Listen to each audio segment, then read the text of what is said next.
à Carl et à France pour le moment glorieux de louange. Alors, bien-aimé, c'est le moment d'écouter la parole du Seigneur. Je voudrais que tu prêtes attention à sa parole ce matin.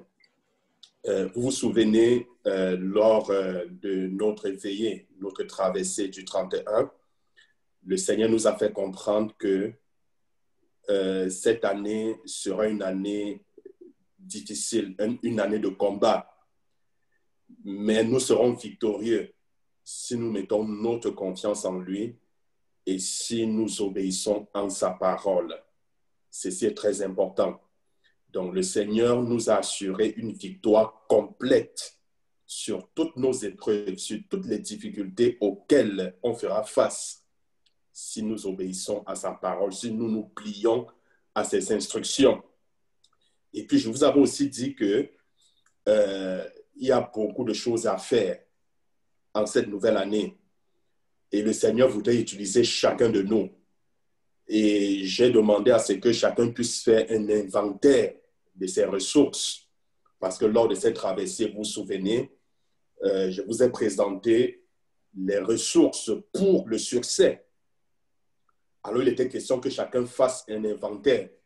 Donc, je voudrais encourager ceux-là qui, jusqu'à présent, ne l'ont pas encore fait ou alors ont commencé mais n'ont pas encore fini, de bien vouloir le faire. C'est très, très important. Alors, ce matin, je voudrais qu'on parle de l'obéissance. On parle de l'obéissance.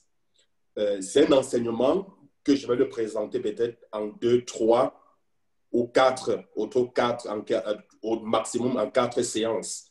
Donc, ce matin, ça sera la première partie. Donc, la première partie, nous parlons donc de la première partie de nous. En fait, ce matin, ça sera la première partie de l'obéissance. Alors, c'est quoi l'obéissance? Nous allons voir ce qu'est l'obéissance et ce qui ne l'est pas. Commençons d'abord, c'est quoi l'obéissance? L'obéissance, c'est tout simplement, bien aimé, le mode de vie que c'est volontairement, je dis bien volontairement imposé le croyant et qui consiste à étudier les Saintes Écritures, c'est-à-dire la Bible, dans l'intention de garder et de pratiquer tous les commandements de Dieu qui s'y trouvent. Voilà de manière simple la définition du mot obéissance. C'est un mode de vie que le chrétien s'est volontairement imposé. Ça veut dire qu'on ne force pas quelqu'un à obéir. Dieu non plus n'a jamais forcé l'homme à obéir. Dieu nous donne toujours la liberté, le libre choix. Lorsqu'il a mis Adam dans le jardin, il a donné la liberté à Adam d'obéir comme de désobéir. La Bible dit, l'Éternel Dieu met devant toi 2 chemins.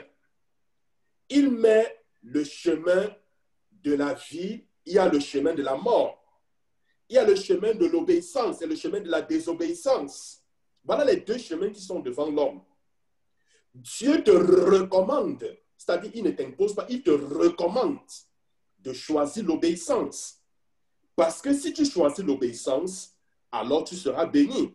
Si tu choisis l'obéissance, alors tu dois éviter la malédiction. C'est la raison pour laquelle, dans ma définition, j'ai dit que c'est un mode de vie que c'est volontairement imposé le croyant qui consiste à étudier les Saintes Écritures. Il faut étudier la Bible pour connaître la volonté de Dieu, pour savoir ce que Dieu veut te concernant. C'est très, très important. Alors, tu étudies la Bible dans l'intention de garder et de pratiquer tous les commandements de Dieu qui s'y trouvent. Bien-aimé, l'obéissance est l'action avec l'attitude. L'obéissance ça vient du cœur. Ça vient du cœur. L'obéissance sans la soumission, bien-aimé, c'est l'esclavage. Il y a des gens qui obéissent malgré eux. c'est comme s'il se sentait forcé à obéir. C'est comme s'il se sentait obligé. Il n'y a aucun plaisir, c'est-à-dire il ne ressent aucun plaisir à obéir à la parole de Dieu. C'est pour cela que je dis, l'obéissance sans la soumission, c'est l'esclavage. C'est l'esclavage. L'obéissance, bien-aimé, n'est pas une simple requête aux croyants. Je veux dire, j'ai envie de dire, c'est un ordre, c'est un commandement, parce que le Seigneur nous demande d'obéir à sa parole. Maintenant, c'est à nous. Nous sommes libres d'obéir, comme nous sommes libres de ne pas obéir. Mais cependant, n'oublions pas que il y a une bénédiction attachée à l'obéissance du chrétien. Je dirais même que la bénédiction du chrétien est liée en son obéissance en la parole de Dieu. Veux-tu être béni? Obéis en la parole de Dieu. Peut-être beaucoup me poseront la question de savoir, mais pasteur, qu'en est-il de ceux qui ne connaissent pas le Seigneur, qui ont des maisons, qui ont des milliards en banque? Est-ce qu'avoir des milliards est un signe? Est-ce qu'avoir des milliards veut dire être béni? Non. Alors, si tu veux être béni, obéis en la parole de Dieu. Obéir à la parole de Dieu. Bien-aimés, nous pouvons regarder nos Bibles dans Deutéronome au chapitre 28. Deutéronome chapitre 28, le verset 1 au verset 14. Alors, qu'est-ce que la Bible nous dit? La Bible nous dit, si tu obéis à la voix de l'Éternel ton Dieu, en observant et en mettant en pratique tous ces commandements que je te prescris aujourd'hui, l'Éternel ton Dieu te donnera la supériorité sur toutes les nations de la terre. Voici donc toutes les bénédictions qui se répandront sur toi et qui seront ton partage lorsque tu obéiras à la voix de l'Éternel ton Dieu.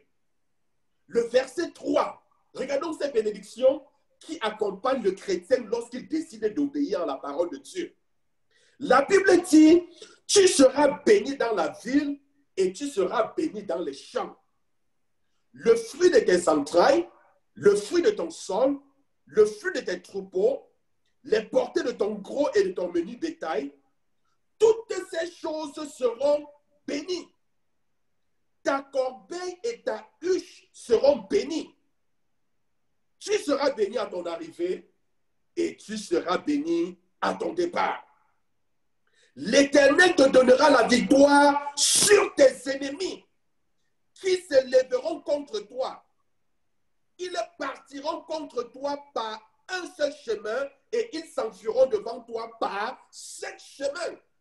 Donc, nous comprenons même que dans l'art du combat spirituel, pour vaincre l'ennemi, pour vaincre tes ennemis, bien-aimé, obéis à la parole de Dieu. C'est ça le secret de la victoire dans le combat spirituel. C'est l'obéissance à la parole de Dieu. La Bible ne dit-elle pas que soumettez-vous à Dieu, résistez au diable et il fuira loin de vous? Ça veut dire, la meilleure arme même pour vaincre l'ennemi, c'est d'obéir à Dieu. Parce que si tu ne te soumets pas à Dieu, si tu ne te soumets pas à sa parole, si tu n'obéis pas en quelques mots à sa parole, si tu résistes au diable, il ne fuira pas. Tu ne pourras pas faire fuir le diable.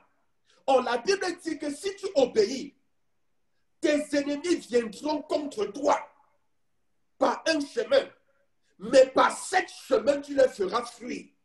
Par 7 chemins, tu vas les éloigner, tu vas les disperser. Pourquoi? Parce que tu obéis. C'est à cause de ton obéissance, à cause de ton obéissance. L'Éternel ordonnera, ça c'est le verset 8. Il dit, l'Éternel ordonnera à la bénédiction d'être avec toi dans tes greniers et dans toutes tes entreprises. Il te bénira dans le pays que l'Éternel, ton Dieu, te donne. La Bible dit, l'Éternel Dieu ordonnera à la bénédiction de te suivre. Bien-aimé, quand vous marchez dans l'obéissance, ce n'est pas à vous de courir après la bénédiction, comme ce fut le cas de plusieurs chrétiens, de plusieurs enfants de Dieu aujourd'hui, qui courent après la bénédiction. La Bible dit non, si tu marches dans l'obéissance, c'est la bénédiction qui va courir après toi, parce que la Bible dit le Seigneur va ordonner, c'est-à-dire il ordonnera à la bénédiction de te suivre. Ce n'est pas toi qui vas courir après la bénédiction, mais c'est la bénédiction qui va courir après toi. Si et seulement si tu marches dans l'obéissance de la parole de Dieu. Bien-aimé, la Bible dit au verset 9, tu seras pour l'Éternel un peuple saint, comme il te l'a juré, lorsque tu observeras les commandements de l'Éternel ton Dieu et que tu marcheras dans ses voies. Tous les peuples verront que tu es appelé du nom de l'Éternel et ils te craindront. L'Éternel te comblera de bien en multipliant le fruit de tes entrailles, le fruit de tes troupeaux et le fruit de ton sol dans le pays que l'Éternel a juré a juré à tes pères de te donner. L'Éternel t'ouvrira son bon trésor, le ciel, pour envoyer à ton pays la pluie en son temps et pour bénir tout le travail de tes mains. Tu prêteras à beaucoup de nations et tu n'emprunteras point. Vous voyez, il y a une multitude de bénédictions qui accompagnent ceux qui marchent dans l'obéissance. Mais regardons le verset 13. L'Éternel fera de toi la tête et non la queue. Tu seras toujours en haut et tu ne seras jamais en bas. Lorsque tu obéiras au commandement de l'Éternel ton Dieu, que je te prescris aujourd'hui, lorsque tu les observeras et les mettras en pratique. Vous voyez, souvent même, nous prions très mal. Est-ce que vous comprenez? Souvent, tu dis, Seigneur, je vais être la tête. Je vais être premier, je vais être en haut et non dernier. Dans mes affaires, peut-être tu as une entreprise et tu as plusieurs concurrents. Et tu dis, Seigneur, je vais être premier, je vais être la tête dans ce que je fais. Mais comment veux-tu être la tête si tu ne marches pas dans l'obéissance? Et souvent même, tu essaies de rappeler à Dieu sa parole. Tu dis, parce qu'en réalité, prier, c'est rappeler à Dieu sa parole. Tu dis, Seigneur, tu as dit que je serai la tête et non la queue. Est-ce que Dieu a dit que tu seras la tête et non la queue? Non. Dieu a dit, si il y a une condition pour être la tête, il y a une condition pour être en haut et non en bas. Il a dit, si tu obéis, voilà la condition. Si tu obéis à ma parole, alors tu seras la tête et non la queue. Tu seras toujours en haut et non en bas. Tu seras toujours premier et non dernier. Ça veut dire qu'en toutes choses, tu seras toujours premier. Tu seras toujours en haut. Tu ne seras jamais en bas. Donc, bien aimé, quand tu réclames même l'esprit de la tête, quand tu réclames l'esprit d'en haut, en réclamant l'esprit de la tête, est-ce que tu marches dans l'obéissance? Ne sois donc pas surpris que ta prière ne soit pas exaucée. Parce qu'il y a des conditions que tu n'as pas remplies. Il continue en disant, et que tu ne te détourneras ni à droite ni à gauche de tous les commandements que je vous donne aujourd'hui pour aller auprès d'autres dieux. Alors, bien aimé, à partir du verset 15 au verset 28, toujours de Deutéronome chapitre 28, nous voyons à partir du verset 15 les malédictions qui accompagnent ceux qui désobéissent. Mais si tu n'obéis point à la voix de l'Éternel, ton Dieu, si tu n'observes pas et ne mets pas en pratique tous ces commandements et toutes les lois que je te prescris aujourd'hui, voici toutes les malédictions qui viendront sur toi et qui seront ton partage. La Bible dit, tu seras maudit dans la ville et tu seras maudit dans les champs. Ta corbeille et ta huche seront maudites, le fruit de tes entrailles, le fruit de ton sol, les portées de ton gros et de ton menu bétail, toutes ces choses seront maudites. Tu seras maudit à ton arrivée, tu seras maudit à ton départ. L'Éternel enverra contre toi la malédiction, le trouble et la menace au milieu de toutes les entreprises que tu feras, jusqu'à ce que tu sois détruit, jusqu'à ce que tu périsses promptement à cause de la méchanceté de tes actions, qui t'aura porté à m'abandonner. L'Éternel attachera à toi la peste jusqu'à ce qu'elle te consume dans le pays dont tu vas entrer en possession. L'Éternel te frappera de consomption, de fièvre, d'inflammation, de chaleur brûlante, de dessèchement, de jaunisme et de gangrène qui te poursuivront jusqu'à ce que tu périsses. Le ciel sur ta tête sera d'airain et la terre sous toi sera de fer. L'Éternel enverra pour pluie à ton pays de la poussière et de la poutre. Il en descendra du ciel sur toi jusqu'à ce que tu sois détruit. L'Éternel te fera battre par tes ennemis. Tu sortiras contre eux par un seul chemin et tu t'enfuiras devant eux par 7 chemins. Et tu seras un objet d'effroi pour tous les royaumes de la terre. Donc la Bible dit même que si tu marches dans la désobéissance, c'est plutôt toi qui vas fuir devant tes ennemis par 7 chemins. C'est toi qui fuiras devant tes ennemis. Ils vont te vaincre. Pourquoi? Parce que tu marches dans la désobéissance. Tu marches dans la désobéissance. Donc, bien aimé, s'il faut continuer, nous verrons donc ainsi les malédictions attachées, n'est-ce pas, à ceux qui vivent dans la désobéissance. J'ai l'habitude de dire que le meilleur héritage même qu'on peut laisser, que l'homme puisse laisser à ses enfants, c'est d'obéir à la parole de Dieu. Est-ce que vous comprenez? Parce que quand tu obéis, tu transmets un héritage à tes enfants, une bénédiction, parce que tes enfants sont bénis jusqu'à 1000 générations à cause de ton obéissance à la parole de Dieu. Alors, bien aimé, l'obéissance n'est pas ce que nous faisons pour être récompensés. Est-ce que vous comprenez? N'obéis pas peut-être dans l'intention d'être récompensé. Certes qu'il y a une bénédiction attachée à ceux qui obéissent. Est-ce que vous comprenez? Faites-le par plaisir, comme un enfant prend du plaisir à obéir à son père. C'est-à-dire, ça devrait être un plaisir pour vous d'obéir à Dieu, de marcher dans cette voie. L'obéissance n'est non plus, ce n'est pas ce que tu fais pour éviter d'avoir une mauvaise conscience. Est-ce que vous comprenez? L'obéissance est la réponse à une bonne et pure conscience. Je dis bien, c'est la réponse à une bonne et pure conscience. Nous pouvons voir ceci dans 1 Timothée. 1 Timothée chapitre 3. 1 Timothée chapitre 3, le verset 9, qui dit « Conservant le mystère de la foi dans une conscience pure ». Nous pouvons aussi, pour verset supplémentaire, prendre dans 1 Pierre chapitre 3, le verset 16. Donc, 1 Pierre chapitre 3, le verset 16. La Bible nous instruit ici en disant « Et ayant une bonne conscience, afin que là même où ils vous calomnient, comme si vous étiez des malfaiteurs, ceux qui décrient votre bonne conduite en Christ soient couverts de confusion. » Alors, bien-aimés, l'obéissance est la réponse à une bonne et pure conscience. J'aimerais qu'on regarde quelques exemples. Regardons l'exemple de Saül. C'est un exemple très intéressant. Prenons nos Bibles dans 1 Samuel. 1 Samuel, chapitre 10. 1 Samuel, chapitre 10, nous lisons le verset 8.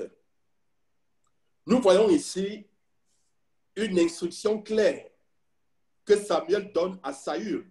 Une instruction qui vient de Dieu. À l'époque, peut-être pour vous situer dans le contexte, Israël était en guerre contre les Philistins. Est-ce que vous comprenez? Donc, Israël avait plusieurs ennemis. Israël était en guerre. Alors, voilà donc la consigne que Samuel donne à Saül. Saül qui était le premier roi d'Israël. Puis, tu descendras avant moi à Gilgal, et voici, je descendrai vers toi pour offrir des holocaustes et des sacrifices d'action de grâce. Tu attendras 7 jours jusqu'à ce que j'arrive auprès de toi et que je te dise ce que tu dois faire. Voilà une instruction claire, je dis bien une instruction claire que, que Samuel donne à Saül. Samuel dit clairement à Saül, descends à Gilgal. Après 7 jours, je vais arriver, mais en ce qui me tienne, attends-moi, attends jusqu'à ce que j'arrive. Je te dirai ce qu'il faut faire parce que je vais offrir des sacrifices à l'Éternel, ainsi de suite. Donc la consigne, c'était que Saül devait arriver à Gilgal et puis devait attendre Samuel sans rien faire jusqu'à ce que Samuel arrive et lui dise ce qu'il doit faire. Alors, bien aimé, allons un peu plus loin.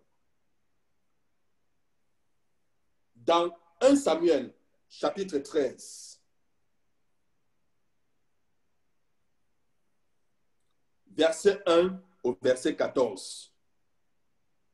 1 Samuel, chapitre 13, verset 1 au verset 14. Saül choisit 3000 hommes d'Israël, 2000 étaient avec lui à Michmash et sur la montagne de Bethel, et 1000 étaient avec Jonathan à Gibéa de Benjamin.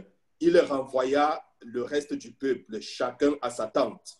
Jonathan bâtit le poste des Philistins qui était à Géba, et les Philistins l'apprirent. Saül fut sonné de la trompette dans tout le pays en disant que les Hébreux écoutent. Tout Israël entendit que l'on disait, Saül a battu le poste des Philistins et Israël se rend au Dieu aux Philistins, et le peuple fut convoqué auprès de Saül à Gilgal. Les Philistins s'assemblaient pour combattre Israël.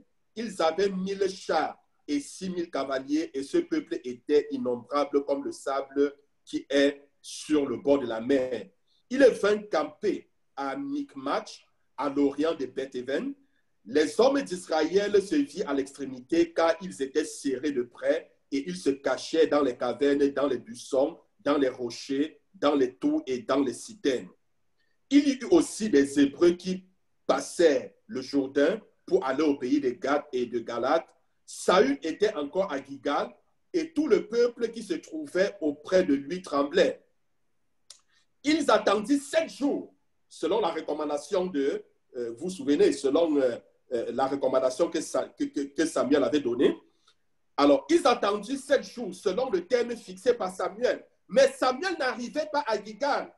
Et le peuple se dispersait loin de Saül. Alors Saül dit, amenez-moi l'holocauste et les sacrifices d'action de grâce. Et il offrit l'holocauste, alors que Samuel le lui avait interdit, alors que ce n'était pas à lui de le faire, alors que Samuel lui avait dit que c'est lui, Samuel, qui devait offrir les sacrifices, qu'il devait l'attendre, qu'il devait attendre Samuel jusqu'à ce qu'il arrive. Voilà, Saül a désobéi. Il allait faire le contraire de ce que Samuel lui avait dit. Comme ils achevaient d'offrir l'holocauste, voici, Samuel arriva et Saül sortit au-devant de lui pour le saluer. Samuel dit, qu'as-tu fait? Qu'as-tu fait? Saül répondit, lorsque j'ai vu que le peuple se dispersait loin de moi, que tu n'arrivais pas au terme fixé et que les Philistins étaient assemblés à Michmash, je me suis dit, les Philistins vont descendre contre moi à Gilgal et je n'ai pas imploré l'Éternel. C'est alors que je me suis fait violence et que j'ai offert l'holocauste. Samuel dit à Saül, tu as agi en insensé. Tu n'as pas observé le commandement que l'Éternel, ton Dieu, t'avait donné. L'Éternel aurait affermi pour toujours ton règne sur Israël. Si tu avais obéi, ton règne sur Israël devait être affermi. Et maintenant, ton règne ne durera point. L'Éternel s'est choisi un homme selon son cœur et l'Éternel l'a destiné à être le chef de son peuple parce que tu n'as pas observé ce que l'Éternel t'avait commandé. Donc, nous voyons ici, l'histoire est assez claire pour que je revienne pour pouvoir l'expliquer. Donc, nous voyons ici comment Saül n'a pas observé aux instructions que Samuel lui avait donné, que Dieu lui avait donné. Vous comprenez? Parce qu'il était impatient, parce qu'il ne pouvait pas attendre Samuel à cause des circonstances. Pourtant, Samuel lui avait dit, attends, je viendrai offrir des sacrifices, des holocaustes. Je viendrai te dire ce que tu dois faire. Il s'est proposé lui-même d'enfreindre la loi de l'Éternel selon ses propres jugements. Et cela lui a coûté son trône. Donc, à cause de cela, il ne pouvait plus régner sur Israël. Ce n'est pas, il y a plusieurs cas de désobéissance de Saül. Nous pouvons également voir dans 1 Samuel chapitre 15.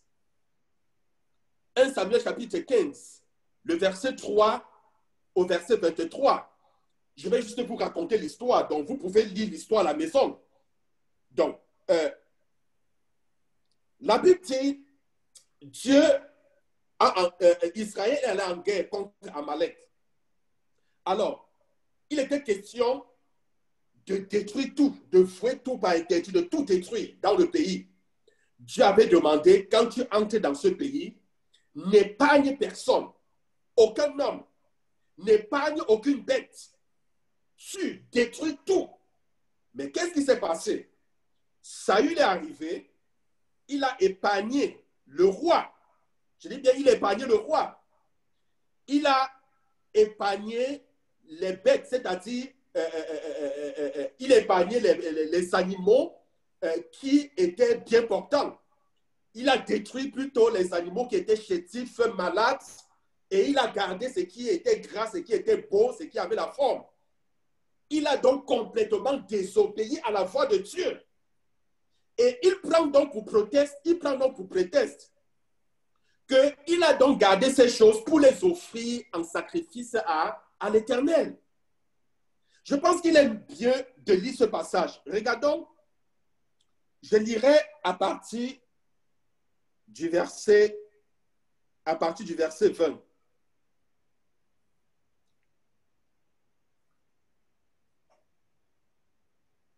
Verset 17. Samuel dit, lorsque tu étais petit et que les cieux ne tuent pas devenu le chef des tribus d'Israël et l'Éternel ne t'a-t-il pas oint pour que tu sois roi sur Israël, l'Éternel t'avait fait partie en disant, voilà, à partir du verset 18, l'Éternel t'avait fait partie en disant, va et dévoue par interdit ces pécheurs, les Amalécites, tu leur feras la guerre jusqu'à ce que tu les aies exterminés.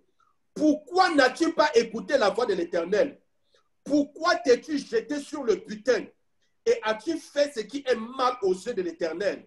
Saül répondit à Samuel, j'ai bien écouté la voix de l'Éternel et j'ai suivi le chemin par lequel m'a envoyé l'Éternel. J'ai amené Agag, roi d'Amalek, et j'ai dévoué par interdit les Amalécites. Donc Agag était le roi d'Amalek. Dieu n'avait pas demandé de préserver la vie du roi. Dieu avait demandé de tout vouer par interdit, de tout détruire, de n'épargner personne. Mais il allait épargner les rois. Il allait épargner les bêtes bien portantes. Mais le peuple a pris sur le butin des brebis et des bœufs comme prémisse de ce qui devait être dévoué afin de les sacrifier à l'Éternel, ton Dieu, à Gilgal. Est-ce que Dieu avait demandé de prendre des brebis, des bœufs bien portants pour lui offrir comme holocauste? Dieu ne l'avait pas demandé. Dieu avait demandé de tout détruire. Je dis bien de tout détruire. Samuel dit, l'Éternel trouvait-il du plaisir dans les holocaustes et les sacrifices? Je dis bien, Samuel dit, l'Éternel trouvait-il du plaisir dans les holocaustes et les sacrifices comme dans l'obéissance à la voix de l'Éternel? Voici, l'obéissance vaut mieux que les sacrifices et l'observation de sa parole vaut mieux que la graisse des béliers. L'obéissance vaut mieux que les sacrifices. Donc nous voyons une fois de plus ici comment est-ce que Saül a désobéi en la parole de Dieu. Je voudrais dire ici, bien aimé, que le problème de Saül est un problème de rites, un problème de cérémonie et de sacrifice, comme plusieurs personnes aujourd'hui, comme certains chrétiens aujourd'hui. Dieu attache plus d'importance à l'obéissance qu'au sacrifice. Vous deviez noter cela. Il attache plus d'importance à l'obéissance qu'au sacrifice. Dieu se réjouit, bien-aimé, de la personne qui suit l'instruction telle qu'il l'a donnée. Je dis bien, Dieu se réjouit de la personne qui suit l'instruction telle qu'il l'a donnée. Dieu exige une obéissance entière et totale et non une obéissance partielle. En réalité, l'obéissance partielle n'existe pas. Elle n'existe pas. Saül essayait de prouver, essayait de montrer que même s'il a eu à désobéir quelque part, il a quand même obéi. Son obéissance n'était pas complète. Alors, je vous pose la question, celui qui a dit « tu ne voleras pas », n'est-ce pas le même qui a dit « tu ne tueras pas » ? Alors, si tu ne tues pas et tu voles, tu as désobéi en la même personne. C'est la raison pour laquelle je dis en réalité, l'obéissance partielle n'existe pas. Donc, Dieu s'attend à ce que notre obéissance envers lui soit totale. Il dit bien soit totale. Soit totale. Alors, j'aimerais, n'est-ce pas, pour chuter, pour finir l'enseignement de ce jour, la première partie de notre enseignement de ce jour, nous allons voir les résultats de l'amour de l'obéissance. Qu'est-ce que l'amour de l'obéissance produit en nous? Qu'est-ce que l'amour de l'obéissance produit en nous? 1. L'amour de l'obéissance t'incitera à méditer sur la parole de Dieu. Ainsi, tu la garderas. Donc, l'amour de l'obéissance va t'inciter, hein, parce que tu as cet amour, hein, à obéir à la parole de Dieu. Cet amour va t'inciter, cet amour va te porter, va t'amener à méditer la parole de Dieu et à la garder. On peut voir ceci dans Josué. Josué chapitre 1, le verset 8. C'est ça le résultat que ça porte. Deuxième résultat de l'amour de l'obéissance. L'amour de l'obéissance t'empêchera de pécher. L'amour de l'obéissance t'empêchera de pécher. Ça va t'empêcher de pécher. Nous pouvons voir ceci dans Somme 119, le verset 104. Somme 119, le verset 104. La Bible dit, par tes ordonnances, je deviens intelligent. Aussi, je hais toute voie de mensonge. Je hais toute voie de mensonge. Mais celui qui aime obéir, il a en lui, il ressent comme le dégoût du péché. C'est-à-dire, ça vient naturellement. Comme quelqu'un peut avoir le dégoût de quelque chose. Il ressent en lui le dégoût du péché. Et il peut finalement dire, comme l'apôtre Paul, je regarde toutes choses comme étant la boue. Il voit le péché comme la saleté. Ça, c'est le résultat de l'amour, de l'obéissance dans la vie du chrétien. Troisième résultat, l'amour de l'obéissance te guidera, je vais dire. L'amour de l'obéissance te guidera. Nous pouvons voir ceci dans Somme 119, le verset 105. Somme, chapitre 119, le verset 105. Ta parole est une lampe à mes pieds et une lumière sur mon sentier. Ta parole est une lampe à mes pieds, une lumière sur mon sentier. Bien-aimé, quand vous marchez dans l'obéissance de la parole de Dieu est une lumière qui vous garde. Est-ce que vous comprenez? Elle vous conduit, elle vous montre le chemin que vous allez suivre. L'amour de l'obéissance te guidera. Elle va t'éviter de tomber dans les pièges de l'ennemi. Elle va toujours te conduire sur le chemin de la volonté de Dieu, sur le chemin de l'accomplissement de ta destinée. Bien-aimé, pour finir, l'amour de l'obéissance te donnera une grande paix. L'amour de l'obéissance te donnera une grande paix. Je dis bien une grande paix. Nous pouvons voir ceci dans Somme 119, le verset 165.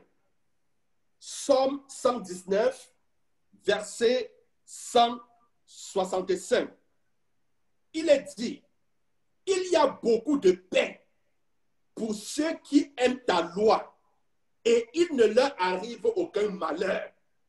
Bien-aimé, la Bible dit, il y a beaucoup de paix pour ceux qui aiment la loi, pour ceux qui aiment l'obéissance, pour ceux qui aiment marcher dans l'obéissance de la parole de Dieu. Ils sont dans la paix. Il y a beaucoup de paix pour eux. Bien-aimé, veux-tu être dans la paix? Veux-tu avoir beaucoup de paix?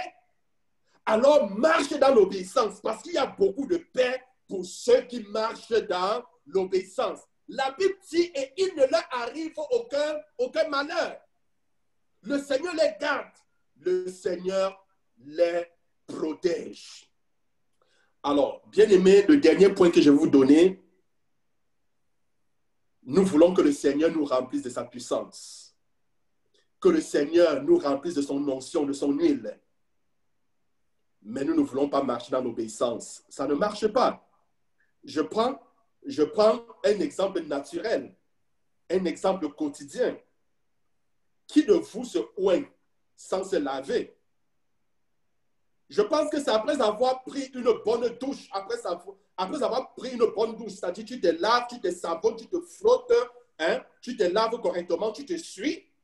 C'est à ce moment-là que tu peux prendre l'huile et puis tu te oignes. Alors, comment veux-tu l'onction de Dieu? Comment veux-tu marcher dans la puissance de Dieu si tu vis dans la désobéissance? Lave-toi d'abord et ensuite le Seigneur va te oindre. Aussi simple que cela. Aussi simple que cela.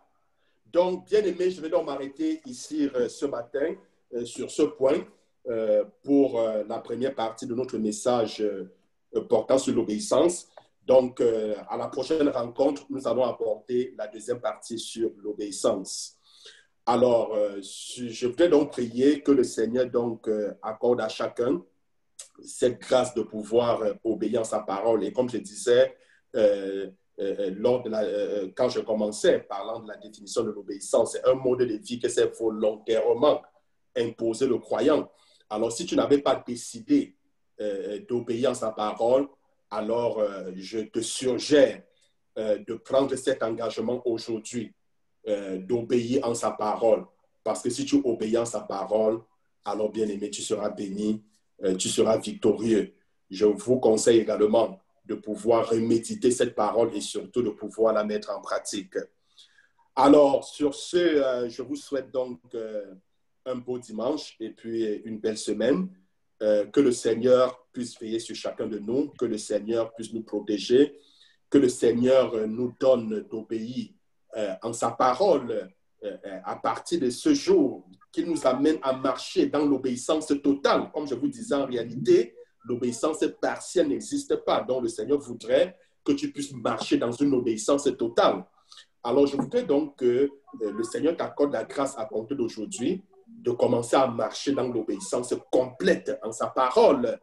Et pendant que tu le fais, tu vas expérimenter les résultats, n'est-ce pas, de l'amour de l'obéissance. Ces choses seront ta portion.